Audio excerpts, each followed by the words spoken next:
咱们今天聊聊冯小刚的《芳华》。这一部电影讲的是上世纪70年代军队文工团的故事，听起来挺主旋律的，但实际上这是一个让人看完想骂人又想哭的残酷青春物语。故事发生在一个叫红楼的地方，西南某军区文工团的驻地。这儿聚集着一群17、18岁的年轻人，每天的任务就是跳舞唱歌，听着挺美好的吧？但你要知道，在那个特殊年代，连跳舞都能跳出阶级斗争的味道来。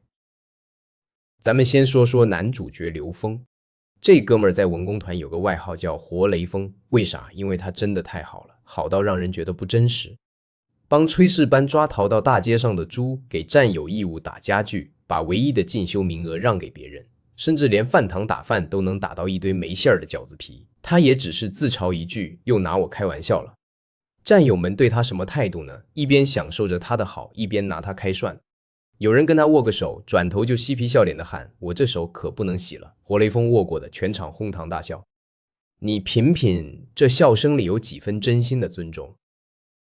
刘峰暗恋文工团的团花林丁丁，一个长得漂亮、唱歌好听的上海姑娘。为了接近林丁丁，他给他宿舍的室友做小甜饼，给林丁丁挤脚上的脓泡，这可不是开玩笑。行军的时候，林丁丁脚起泡了，刘峰真的蹲下来给他挤。林丁丁不爱吃饺子，他专门给他煮面。你说这份心意多重，但在那个年代，感情这事儿可不能明着来。1976年的某一天，刘峰终于鼓起勇气了。他给班长做了一套沙发，借着邀请林丁丁来参观的机会，在屋里放着邓丽君的《靡靡之音》，向林丁丁表白：“我一直在等你，等你入了党再跟你提，怕影响你进步。”然后他抱住了她，注意，只是拥抱，连林丁丁的军装扣子都没解开。但就是这么一个拥抱，改变了他的人生轨迹。好死不死，这一幕被路过的战友撞见了。战友大喊：“你想腐蚀我们的雷锋！”林丁丁立马崩溃了，哭着喊救命，事后指控刘峰耍流氓。你没听错，就因为一个拥抱，刘峰从圣人瞬间跌落成流氓。整个文工团开批斗会，政治部门的干部追问他有没有解扣子，手伸进去没有，那种龌龊的语气让刘峰怒斥：“我没你们那么下流，你们才是流氓。”但没用，他被下放到边境部队伐木连，离开时把所有的学雷锋奖状都扔了。林丁丁为什么要反咬一口？因为他怕。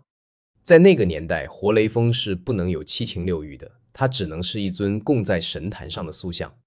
当刘峰暴露出他也是个有血有肉、会动情的普通人时，林丁丁觉得自己的价值观崩塌了。他怎么敢爱我？雷锋就不该有这种脏脑筋。这不是爱情悲剧，这是时代悲剧。刘峰离开的那天，整个文工团只有一个人来送他，就是女主角何小萍。何小萍是谁？她是文工团里最不受待见的那个人。为什么？因为她出身不好，父亲是右派自杀了，母亲改嫁，她在继父家是个拖油瓶，弟弟妹妹欺负她，继父不喜欢她。她拼命考进文工团，以为穿上军装就能翻身，结果发现这里照样是个拼爹的地方。何小萍刚到文工团的第一天就闹了笑话，军装还没发下来，她等不及了，偷偷穿了室友林丁丁的外套去照相馆拍照，想寄给劳改农场的父亲。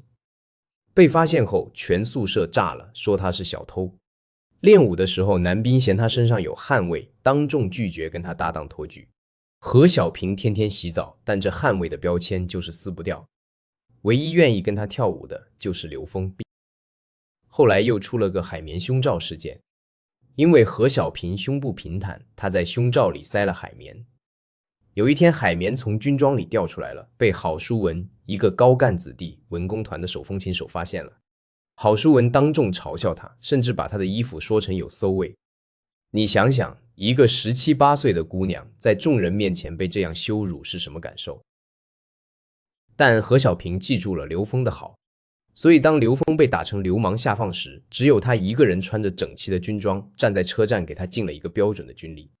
电影里有句话说得特别好，一个始终不被善待的人，最能识别善良，也最珍惜善良。刘峰走后，何小萍对文工团彻底死心了。有一次，文工团要去高原哨所慰问演出，何小萍是主角，结果他装病调换体温计，假装发高烧，拒绝登台。政委火了，直接把他发配到野战医院当卫生员。何小平知道这是他用自己唯一的筹码跳舞跟这个冷漠的集体进行的一场决斗。他输了，但他也解脱了。1979年，对越自卫反击战爆发，刘峰上了战场，在营救战友时失去了右臂，装上了一条冰冷的塑料假肢。何小平在野战医院日夜救治伤员，血肉模糊的场面，10几岁的小战士被烧得面目全非，他看到了太多的生与死。有一次炸弹突袭，何小平不顾生命危险扑在一个只有15岁、全身烧伤的小战士身上，护着他，直到他咽气。战后，何小平被评为战斗英雄，整天带着大红花到处做报告，万人瞩目，风光无限。但他疯了，为什么？医生是这么解释的：大白菜冬天放在室外冻着不会坏，突然拿到温暖的室内反而坏了。何小平一辈子没人爱过他，没人尊重过他，突然铺天盖地的荣誉砸下来，他的精神承受不住，崩溃了，得了创伤后应激障碍，住进了精神病院。再说说其他人的命运，林丁丁后来嫁给了华侨，移民澳大利亚，成了身材发福的中年妇女。郝淑文和小号手陈灿两个高干子弟门当户对地结婚了，赶上改革开放，凭着家里的资源四处拿地，成了富豪。